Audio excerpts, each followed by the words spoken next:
Peggy 18.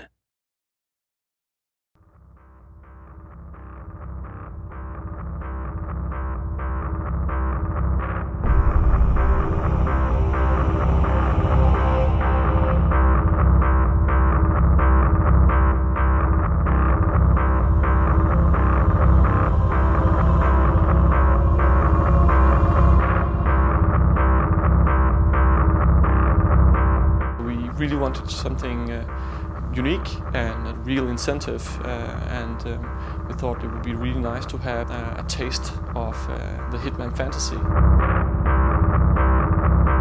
Basically, we were discussing a lot how to make an interesting pre-order incentive for Absolution.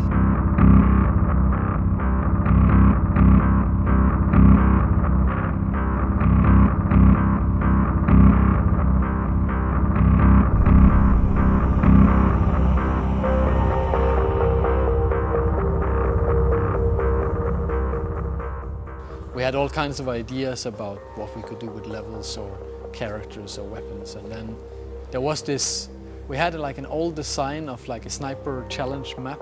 It was not meant to be a part of Hitman Absolution. It was not meant to be anything other than just fun for the company. And it was actually so fun that the rest of the house started playing it, you know, without really being prompted to do so. And that told us we had something that was a little bit out of the ordinary. And we figured at some point that this might actually be a map that we can use for the game.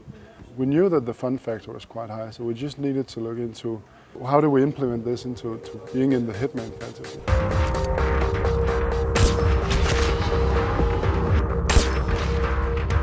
It's a little contained game on its own, if you will. It's simple, you shoot the people and then you have to figure out what is the puzzle you have to solve to not alert everyone.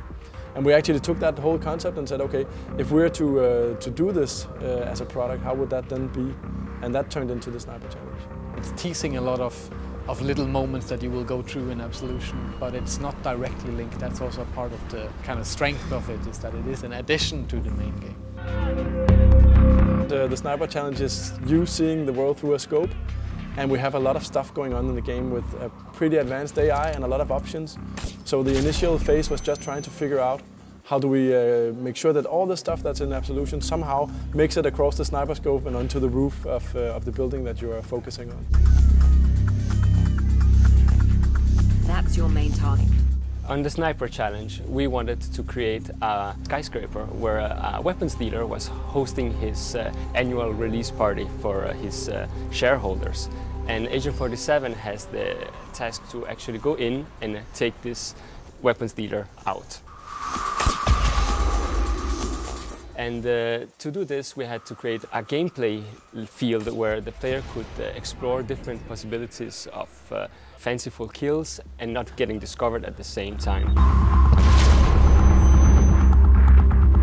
We really wanted to give the player to stay in the fantasy that they remember from Hitman Blood Money.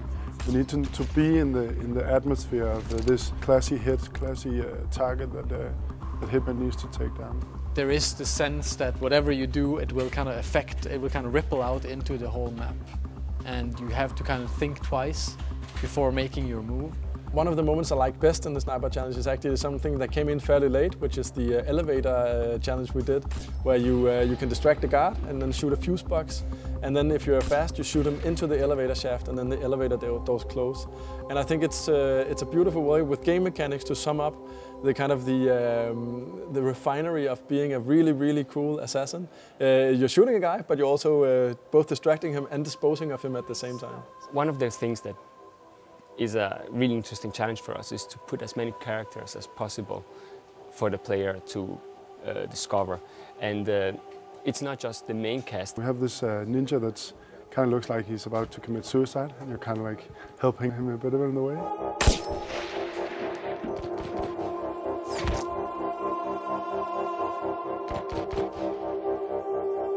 We really wanted to create a buzz with the Sniper Challenge, and what we really thought is that, okay, we do a few leaderboards. As I said, originally this started in-house, right, where people actually just started playing it for fun, and they also started competing on the leaderboard to figure out the most creative way to go about the mission. Creativity in what you do combined with a score was pretty much set people on fire. So we also thought that, you know, what makes most sense is also to be able to talk to your friends about how you scored. So that's why we came up with the concept of just, you know, separating a few different leaderboards. Personally, I would never figure on the worldwide leaderboard, but I do know how I would fare against my friends, right? And it's in that way, it's much more fun to compete with people you know. There's all these little hidden details that can help improve your score and improve your play style towards the game. That some of it we're kind of hinting at, and other things we are keeping secret for players to find out by themselves. And looking, like talking with their friends, finding out what was it that they did that actually made them improve so drastically on their score. Gameplay-wise, we really wanted to make it so that when you play the game and as you improve your skills and you unlock stuff in the Sniper Challenge, that it actually unlocks an Absolution as well. So we wanted to create that tie-in to make them feel that they are connected, even if the Sniper Challenge is mainly about sniping and Absolution is about everything else Hitman, if you will.